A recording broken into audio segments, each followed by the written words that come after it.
So everybody watch. Quite frankly, with Frank. There's a distinction. I don't know anything.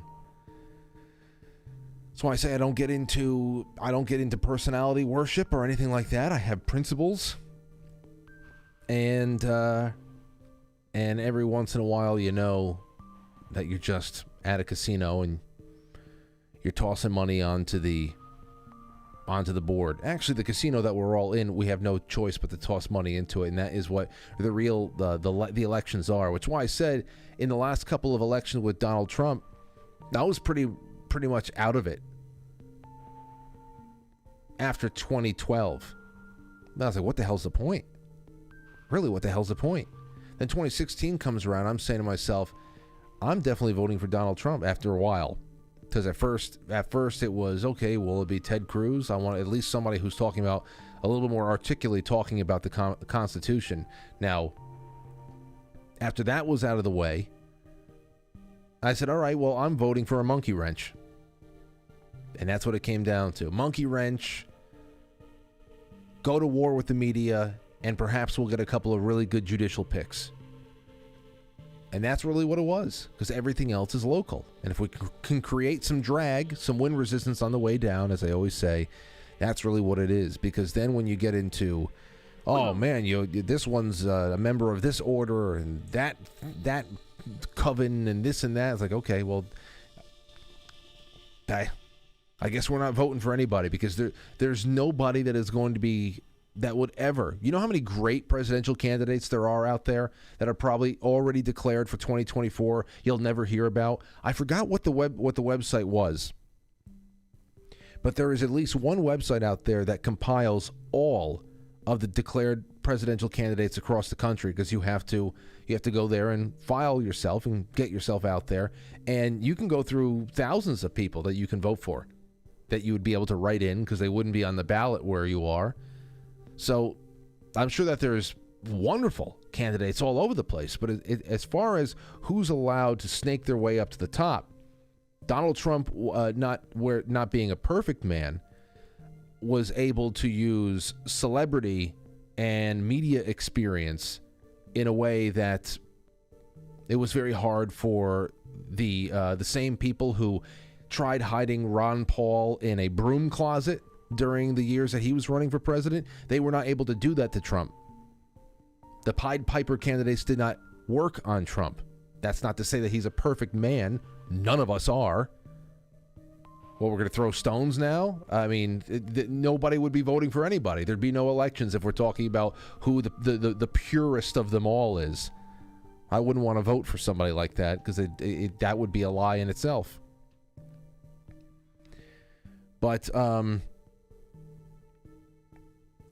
But anywho, let's get some more super chats in here. Here now from Foxhole, quitefrankly.tv, which I really hope more and more people go and hang out and make it your home for the show. Sean Joe, thank you so much. Let's see. Phuck. It's just so... I'm just going to spell it out for you, because to say it just to say it actually feels dirty. It says, how many turds did the serial shitter drop? It says, I think it was 2 turds. If you're talking about the serial shitter from the Broadway show next to Hillary Clinton. I think it was 2 turds. Tennessee Girl says, DeSantis is a Knight of Malta and Skull and Bones. Skull and Bones. Satanic Vatican. All of it. He's all of it. It's not that he's just an asshole and money talks. I think that's good enough. But Jesse, thank you so much for the cookie. Thank you, Sean Joe. Thank you, Darlin Mel. Thank you, Boys Blanc and Stone Roller. It's great to have all of you hanging out with me tonight over there on Foxhole. All right, let's take a call. Let's see here. The Texan, what's going on, the Texan? What are your thoughts for tonight? Hey, Hoss, man, I tell you what, I got a solution to the Mexican border I've been talking about for over 30 freaking years, man. What is that? Stopping this drug running. But they just don't want to get serious and do it. I think it'd take somebody like Trump to do it. Okay, so, man, it's not that hard of a concept, right? You send the military, and I'm not for war. I'm not for new wars and all that crap, so don't misunderstand me, but this is one that I believe has to be done. All right? Send the military in, neutralize the freaking cartels. All right? Clean them out. Turn their government back over to the people. Withdraw the troops within 2 miles. Push that southern border, okay, from America, push it 2 miles into Mexico. From Texas all the way to California, set up a DMZ, a demilitarized zone. Let us control 2 miles into Mexico right there, redefine that border, and then that'll give us not only control of everything that comes in and out, it'll also give a ground for our military to have a constant place to train in desert warfare, mountain warfare, jungle warfare, and then we would have, each coast there connected too. So patrolling the waters on each side. And I think that would do it right there, man. And it would be a constant training ground to have our military battle ready. And I think it would be a hell of a lot cheaper than it would be what the states are spending, with Border Patrol, National Guard, and all that crap, and not being near as effective as that would be right there. Well, push that border back 2 miles and take control of it. All right. Well. So, thank you so much for the call, Texan. That is that's war. I don't know about that. I listen. I thought we were on the same page when it came to, hey, put some troops on the border, shut it down, but end the drug war here. End the drug war here. No doubt about it. I mean that's going to mean some decriminalization. Things that people think is going to be synonymous with encouraging children to pick up heroin habits and things like that, which it's not. Just look at prohibition. What did prohibition do for organized crime? It gave birth to organized crime in the way that we know it today. Because you're creating a black market that is going to become more and more militarized, because it's going to become more and more lucrative, and more people are going to be going on the take, including those in government. All right? You think about the trillions of dollars made off of the poppy fields in Afghanistan. That's all off the books, and it's being done through official channels. While the rest of us are told you can't smoke a joint and you can't buy heroin and all that other stuff, whatever. But they're going to produce it. They're going to refine it themselves. So as far as the southern border goes, and the drug war, and let's see here. I just went to find a breakdown of where all of our troops are deployed. And here we have it. 173,000 American troops are deployed in 159 countries. That's what's on the books. 750 military bases have been set up in at least 80 countries. We have 33,000. This is as of, what year is this? This is as of September of 2021. As of September of 2021, we had about 34,000 American soldiers jerking each other off in Berlin. We have 26,000 soldiers jerking each other off in South Korea. We have 53,000 soldiers in 120 bases, all jerking each other off in Japan. Think about that right there. About 10,000 people jerking each other off in the UK. 12,000 American soldiers jerking each other off in Italy. You don't need more than a fraction of that to come home and be serious about your southern border. And you wouldn't have to invade Mexico and take over 2 miles of Mexican territory to do it. You just have to be serious about our side of the line. You just have to be serious about it. We don't have serious people. See, this is the thing. And the Texan said that Trump would be able to do it. Well, he already had 4 years, and nothing like that happened at all. And anybody would be able to. Who cares what kind of differences in opinion Republicans and Democrats may have had with each other at one time? If they at least loved the country, they would all be very serious about patrolling the borders. That's the whole point here. Every year that goes by, and we're talking about this as if it's something. Every year that goes by, and we're still saying the same things about how the southern border is wide open. It's just testament about how that is the way it is being planned to be. That is the way they want it to be. They keep talking, the open border types who just don't want to say it at this point, they keep talking about how we need to have better ways to process people. Process people? We need to be at least shut down for 10 years. Nobody comes in. We got to clean out a lot of the felons and everything that's already inside the country as much as you can now at this point. I wasn't for deportations for a long time. I thought it'd be a very messy business. It would not be very nice to see. But especially if there is any kind of felony committed, you're out if you're not supposed to be here. Put a pause on everything. Lock it all down for 10 years at least, if you were serious about it. But they're not. They're not. They keep talking about we need better ways of processing people because it's absurd to think that we'd ever stop the flow of people coming in here. They all deserve to be Americans. And I'm not talking about keep the Mexicans out. I'm talking about people from over 100 different countries that go to Mexico to walk through the southern border. They estimate over 100 different countries had people migrating to the southern border through Mexico. I don't think that you need to invade 2 miles inland. You just have to take serious our own border and end the drug war, which will completely cut the balls off the cartels. Because then what? Then what? You're manufacturing things in Mexico to bring them into the U.S. for what? We have our own supply now. Where it's not. That's the whole thing here. So they're not going to get. I don't think we're going to get a lot of good ideas there. 762, you're on the air. What do you have for me? Hey, so like the thing with the campaign finance, it's like it's his money. I know. You know what I mean?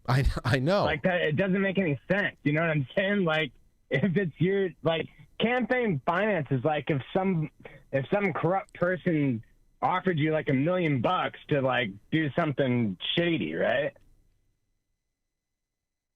Well, no. Campaign finance violations if you're using your campaign funds inappropriately for anything other than anything other. I know, but it's like, what's the source of the funds though, right?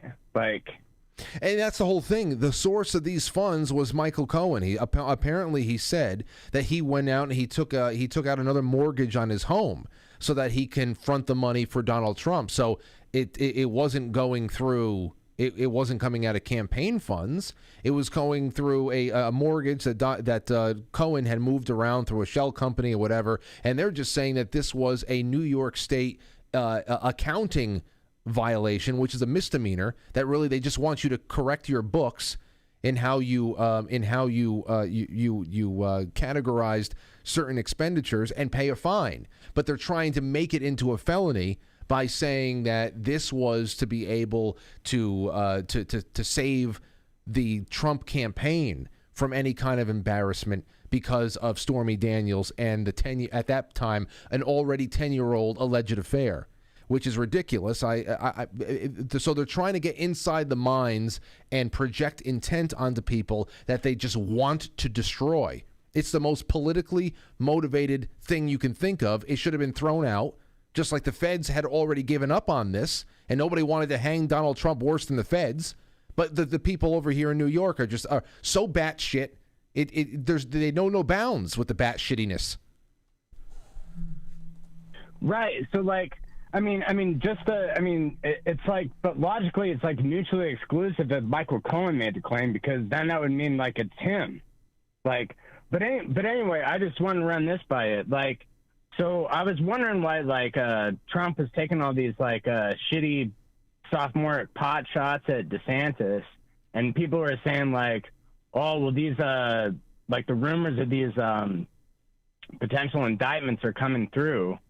And so, they're both connected, right? And then they live in the same state, so maybe, I'm not a Trump fanboy, but maybe Trump had wind of that going on in the first place, and then to kneecap him for whatever. Like, you know what I'm saying? Oh, it was a preemptive. Well, not preemptive, because I mean, I know I've had some friends laid out for me behind the scenes now and say that no, they have been there has been some really intricate tracking of money that has been flowing into DeSantis camps from all over the place, from big-time never Trumpers, that they have been readying DeSantis to go after him. So this has been on the low. It's been brewing, and obviously Donald Trump knew about it, and that's why all the preemptive attacks started. Now, for a while, none of us knew what the hell he knew, and we were wondering, okay, why are you getting so aggressive with this guy if he hasn't really even said anything out in public? Then we had the call with Rich Barris. Thank you for the call, caller. We had the call with Rich Barris that started making some things seem a little bit more logical as to why Trump was being so aggressive with DeSantis. And then more and more comes out. And here's today, in another time of trial and tribulation, DeSantis goes on with Pierce Morgan and blah. What's going on, King? What's happening, baby? Hey, what do you think about what they're doing to Trump? I know you love Trump. You know what I think it's time for you to bring back? What? We follow Trump. President Trump. He's our Lord, Emperor Trump. Trump! Where the hell you is need that? to put that back in the mix, man. Hold on, I got to find it. You're right. That would be a good one. Yeah, you got to bring that back, man. But what do I think about what they're trying to do to him? It's not surprising, but you know I'm always going to support the God Emperor. You're right. I know you will. Good or bad, win or lose, I always got his back. Hey. But is it okay if I go off topic a little bit here? Yeah, go ahead. I want a break. Are you sure? Yeah, please, go right ahead. All right. Because I'd like to set up like a, quite frankly, poll. And it would be on a scale of 1 to 10. So here's the thing. Because a lot of people don't know, Frankie and I, we go back a long time. We've been friends like, Jesus, what, like over 20 years, right? It's getting there. Like around 2007. It's getting there. 2007. Okay. Yeah. So, and we have a lot of personal conversations off air and stuff like that. So this is regarding one of my favorite bands, Nashville Pussy. Ooh, can I say that? Yeah, go ahead. Can I say the name of the band? Nashville Pussy. All right. Yes. Nashville Pussy, the name of the band. Great band. And we was discussing the lead guitarist, Frankie and I, and her looks and all that stuff. I forget her name. It's a weird name, but that's beside the point. And so, like, Frankie and me was talking, and Frankie's like, well, you know, looks like she may have some odors and stuff like that. Frankie's not a fan of the odors. I am. So I'd like to put out, like, a quite frankly poll to all the dudes, and maybe chicks if they're into that. How stinky do you like your pussy on a scale of 1 to 10? Me, personally, 10. Oh, my gosh. Now, yeah. Well, the natural smell, man. I ain't talking about it smelling like shit, like a dot head. I mean, like just a natural smell. Well, I go 10. All right. So, dudes. So there you go, dudes. How stinky do you like your pussy? Frankie, how stinky you like your pussy? Are you serious right now? This is just disgusting. I'm dead bull serious. I am absolutely serious. This is well, making you know me... what? You're a married man, but so you don't have to answer if you don't want to. This is worse. I'm not trying to cause problems in your relationship. This is worse than you calling up and saying you like listening to morbidly obese women slurp through spaghetti. She wasn't morbidly obese, that broad. This is so much. I don't remember. That was a long time ago. This is so much worse than the spaghetti slurping. She might have been a little chunky, but I don't think she was morbidly obese. Oh, I'll which find. I would never kick a morbidly obese broad out of bed. Don't get me wrong, but I haven't in the past. Well, go ahead. But either way, I just got to thank you for giving us a little bit of a vacation for 5 minutes there and taking us off topic. I really appreciated it. Yeah, no problem. And hey, dudes in the chat room or chicks, if you're into that, you know, type in what on a scale of 1 to 10 how stinky you like your box, or even call in. Even better, call in. How stinky do you like your box? There you go. Call in Saturday night. That's it. We'll be live Saturday night. Call in about that, and we'll see what we can Perfect. Yeah, we can tally that up for King. Up. Right. All right, man. Thank you. All right, brother. Bye-bye.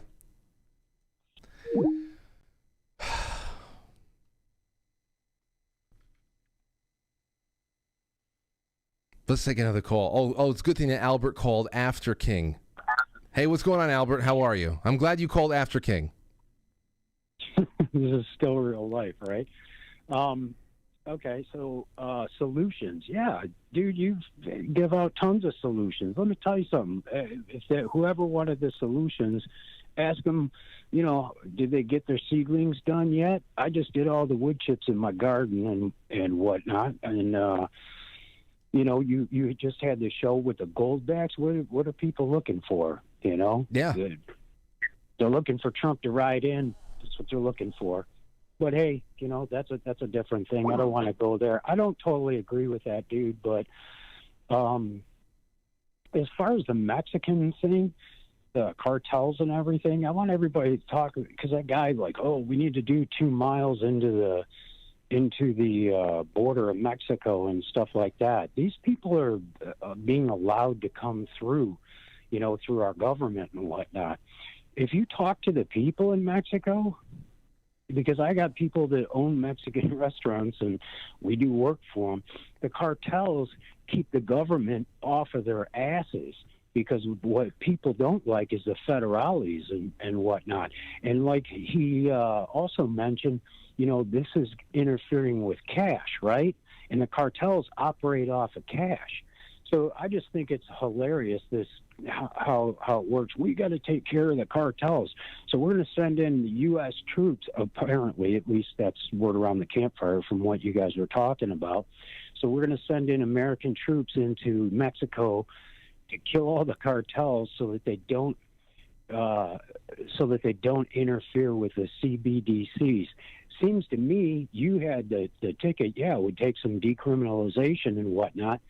If these people, where's the big drug problem in Mexico? Okay, you got to ask yourself that, because the government pretty much isn't around down there. The cartels are. And when do we ever hear about the horrible drug problems there? Because everybody down there should be able to do all the same shit, but we don't hear about that. It's only here. So I am 100% in agreement with you when you're talking about decriminalization. You can't save the world, but that's what they push on us. And the only thing that's going to end up happening is we're going to end up having a shit ton of U.S. soldiers killed doing that at the same time while they're trying to start a 2-front war with China and with Russia. So you do the math. Sounds like pretty fantastic to me if I'm a evil Dr. Evil or whatnot. What do you think? Yeah. No, like I said, needing to go into Mexico to fix a problem that only exists because we are choosing for it to be so is ridiculous. I mean, I'm right. And on top of it, if you're killing all the dudes that use the cash, you're killing somebody who doesn't want the CBDCs.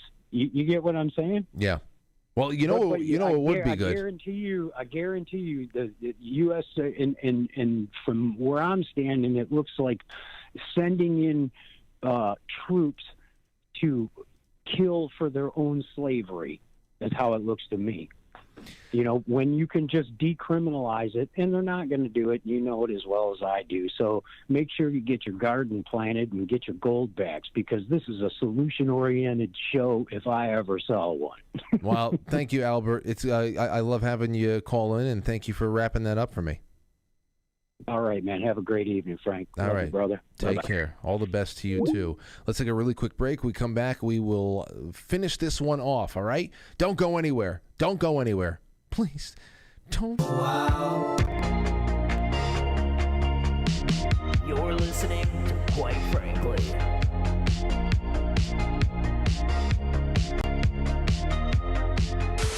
Jump down, and then say some fucking gay shit.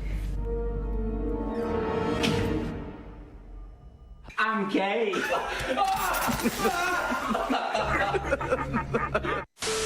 Oh, hello everyone. here, and when the day is done, I like to watch, quite frankly. Once you start watching, quite frankly, forever will it dominate your destiny. Consume you it will, like the gallon of milk I just drank. Oh!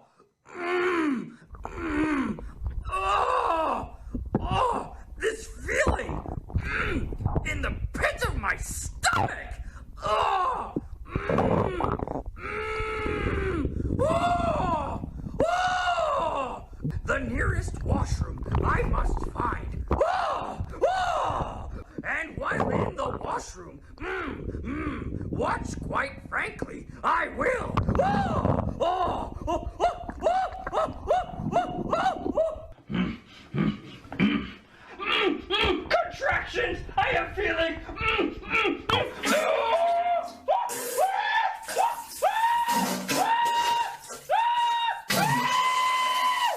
Oh, impressive that is. Oh, no more dairy for a little while. Jack on a cell phone. Jack, what's going on today? Hey, Mike, I want to slap your butt cheeks. Okay, I heard that from Jack on Saturday. States, cities, and the wealthy are already withdrawing from America. Representative Marjorie Taylor Greene, a Republican from Georgia, wants a national divorce. In her view, another civil war is inevitable unless red and blue states form separate countries, which is ridiculous. It's not her view. Under the traditionally American constitutional view, which has not been amended, it has not been changed in any significant way. We have we're supposed to have separate countries. The founders referred to their states as their countries. You know, Virginians didn't wax poetic about New York being part of their country. It was a part of the Union. She has plenty of company on the right, where a host of others, 52% of Trump voters, Donald Trump himself, and prominent Texas Republicans, have endorsed various forms of secession in recent years. Roughly 40% of Biden voters have fantasized about a national divorce as well. Some on the left urge a domestic breakup so that new egalitarian nation might be, as Lincoln said at Gettysburg, brought forth on this continent, which they would become the most expansionist, warlike group of people, especially when they were so out of money. You want to talk about expansionism and colonization. Oh my gosh. The American Civil War was a national trauma precipitated by the secession of 11 states over slavery. Okay, well, we're going to skip over this bullshit. Let's see here. I have studied secession for 20 years, and I think that it is not just a what-if scenario anymore. In We Are Not One People, Secession and Separatism in American Politics in 1776, my co-author and I go beyond a narrow discussions of secession and Civil War to frame secession as an extreme endpoint on a scale that includes various acts of exit that have already taken place across the U.S. Scaled secession. This scale begins with smaller targeted exits, like a person getting out of jury duty, and progresses to include the larger ways that communities refuse to comply with state and federal authorities. Such refusals could involve legal maneuvers like interposition, in which a community delays or constrains the enforcement of a law it opposes, or nullification, in which a community explicitly declares a law to be null and void within its borders. At the end of the scale, there is secession. From this wider perspective, it is clear of many acts of departure, call them secession light, de facto secession, or soft separatism, are occurring right now. Americans have responded to increasing polarization by exploring the gradations between soft separatism and hard secession. These escalating exits make sense in polarized nation whose citizens are sorting themselves into like-minded neighborhoods. When compromise is elusive and coexistence is unpleasant, citizens have three options to get their way: defeat the other side, eliminate the other side, or get away from the other side. Imagine a national law. It could be a mandate that citizens brush their teeth twice a day, or a statute criminalizing texting while driving. Then imagine that special group of people did not have to obey that law.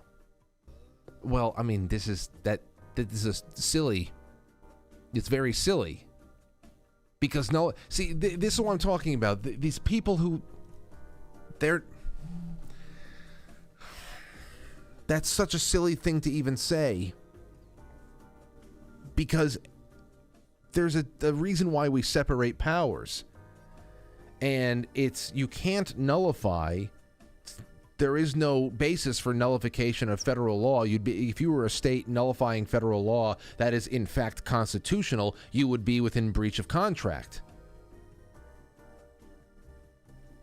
So it's just one of those things. And then on a state level, by county, then you have other different safeguards against things that are against either local and then statewide constitutions. You don't have to imagine that. It's not a special group of people. All over the country, we should be nullifying the claims that the federal government makes over our lives. Everything that we consider normal today, 95% of it should be nullified. That's how this should be. Schools and taxes. Over the past 2 decades, scores of wealthy white communities have separated from more diverse school districts.